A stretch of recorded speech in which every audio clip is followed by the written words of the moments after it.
আসসালামু আলাইকুম সম্মানিত শিক্ষার্থী, কেমন আছেন আপনারা? আশা করি ভালো আছেন।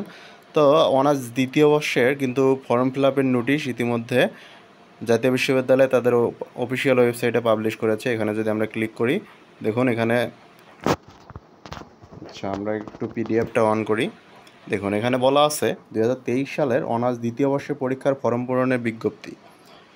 তো যারা 21-22 শিক্ষাবর্ষের নিয়মিত এবং অনিয়মিত যারা আছেন 18-19, 19-20, 20-21 তারাও কিন্তু এখানে হচ্ছে মানে ফর্ম ফিল আপ করতে পারবেন। এবং 16-17 এবং 17-18 যারা শিক্ষার্থী যাদের এফ গ্রেড রয়েছে তারাও কিন্তু এখানে ফর্ম ফিল আপ করতে পারবেন। এখানে ফর্ম ফিল আপের ডেট দেওয়া রয়েছে 10 তারিখ থেকে, এই মাসের রানিং মাসের জুলাই মাসের 10 তারিখ থেকে 31 তারিখ পর্যন্ত।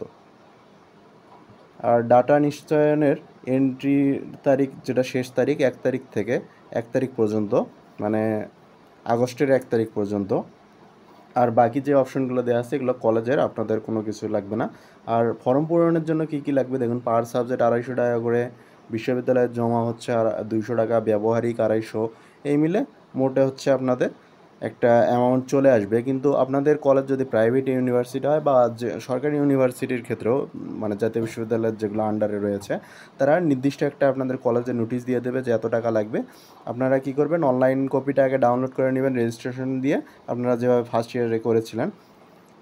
তো ডাউনলোড করে নেওয়ার পর, আর ডাউনলোড করার লিঙ্ক কিন্তু এটা ems.nu.ac.bd ইনফো, এই লিঙ্কে গিয়ে আপনারা হচ্ছে রেজিস্ট্রেশন দিয়ে ফর্ম ফিল আপটা মানে অনলাইন কপিটা ডাউনলোড করে নেবেন। এরপর রেজিস্ট্রেশন কার্ডের 1 কপি ফটোকপি এবং কলেজ থেকে আরও যে যে জিনিসগুলো চাবে সেগুলো আপনারা নিয়ে ফর্ম ফিল আপ করে নেবেন। আর আপনাদের পরীক্ষা 3 মাসের মধ্যে হয়ে যাবে। এর মধ্যে ফার্স্ট ইয়ারের রুটিনটা দিয়ে দেবে, 2-1 দিনের মধ্যে হয়তো রুটিনটা দিয়ে দেবে। রুটিন দেওয়ার পরেই আপনাদের হচ্ছে কিন্তু ফর্ম ফিল আপ শেষ হবে। তারপর 1-1.5 মাস পরে আপনাদের রুটিনটা দেবে এবং 1 মাস পরে আপনাদের পরীক্ষাটা কিন্তু শুরু হয়ে যাবে।